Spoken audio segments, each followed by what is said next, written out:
pagi, Bu. Ibu namanya siapa, Bu? Emi ya? Umur berapa Ibu ini? 49 tahun. 49 tahun. Alamatnya di mana, Bu? Di Lubudara. Oke, Ibu. Izin Bu ya, perkenalkan nama saya Dewi, Bu, perawat yang bertugas pagi ini. Kita mau minta waktunya Ibu sebentar ya. Mau memberi edukasi mengenai penggunaan obat herbal. Ibu tadi udah dari dokter, Bu? Udah ya. Kata dokter sakitnya apa tadi? Vertigo. Sudah lama, Bu?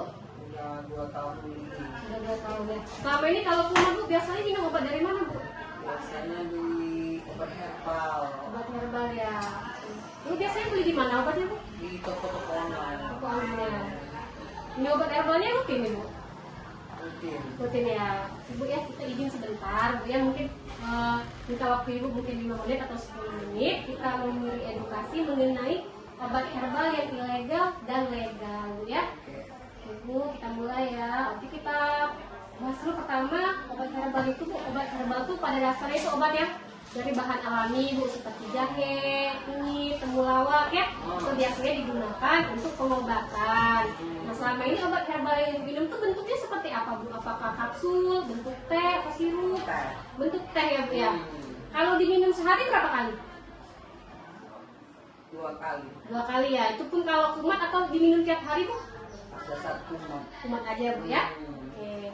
Jadi, Bu, obat herbal itu kan ada yang legal sama yang ilegal, Bu ya.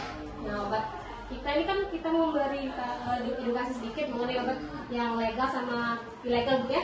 Biasanya, Bu, kalau obat yang ilegal itu biasanya tidak memiliki izin BPOM biasanya. Biasanya di kemasannya itu nggak tertulis ya, nomor BPOM-nya berapa ya. Kemudian biasanya tidak mencantumkan komposisi. Biasanya itu nggak jelas isinya apa, Bu. Kita nggak tahu. Di situ tidak tertulis apa ada kunyit, apa ada jahe, ya. Biasanya tidak tertulis ya. Kemudian biasanya diklaim bisa menyembuhkan berbagai penyakit. Nah, biasanya tuh klaimnya itu berlebihan, Bu. Katanya bisa misalnya menyembuhkan vertigo, bisa menyembuhkan darah tinggi. Satu obat bisa menyembuhkan semua penyakit biasanya, Bu ya. Nah, itu kita khawatir obatnya itu obat yang ilegal. Kemudian dijual secara daring. Nah, tadi kan Ibu belinya online ya. Ya, sering itu, Bu. Kalau di online itu kita tidak bisa 100% percaya. Mungkin saja itu obat yang ilegal, ya, Bu ya. Nah, gimana sih caranya biar kita terhindar dari obat ilegal? Kita harus cek dulu, Bu. Pertama tadi kan BPOM-nya ada atau tidak. Kemudian komposisinya tadi kan kita harus cek juga. Kemudian kita cek juga, Bu, PT-nya dari mana ya, produsennya harus kita cek. Biasanya kalau yang ilegal itu tidak tercantum, Bu ya, tidak tertulis PT apa yang membuatnya, pabriknya ya, Bu.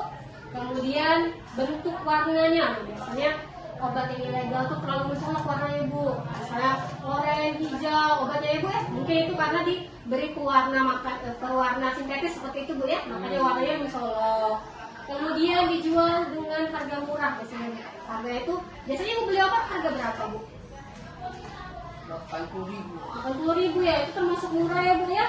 Nah, itu patut curiga, Bu. Obat seperti itu harganya murah sekali, 80.000 ya, Bu. Kemudian biasanya dijual dengan testimoni palsu. Suka ada kan, Bu ya, di TikTok tuh iklan-iklan ya, misalnya screenshotan. Ya, saya minum obat 3 bulan bisa sembuh ya. Itu biasanya juga kadang testimoni palsu ya, Bu. Nah, itu berikut ciri-ciri yang ilegal. Nah, ini baiknya Ibu tuh kalau mau beli obat tuh biasanya lebih baik di apotek, Bu. Kalau apotek kan biasanya sudah ada izin resminya, BPOM-nya sudah ada. Biasanya juga PT sudah jelas ya.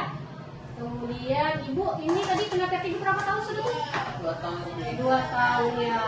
Nah, selama 2 tahun itu minum obat herbalnya sering ya?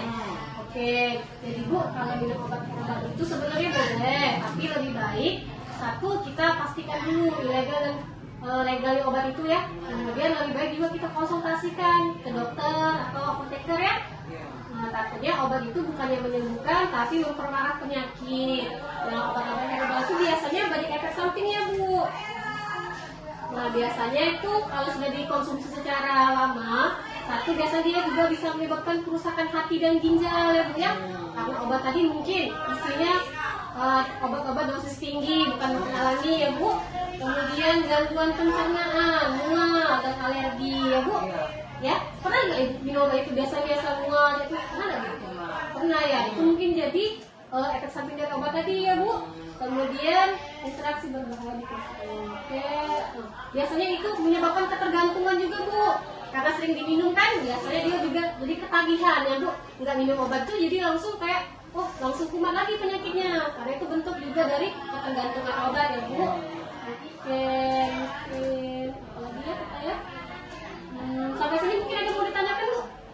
Jelas. Jelas ya, oke Bu. Jadi saran dari kita kalau ibu mau minum obat herbal boleh, tapi satu dipastikan dulu kelegalan obatnya, kemudian juga harus dikonsultasikan dengan pihak kesehatan seperti dokter ya Bu. Takutnya obat tadi yang dikonsumsi malah membahayakan penyakit ibu. Mungkin sampai di sini saja, karena tidak ada pertanyaan. Terima kasih atas waktunya Ibu, semoga cepat sembuh.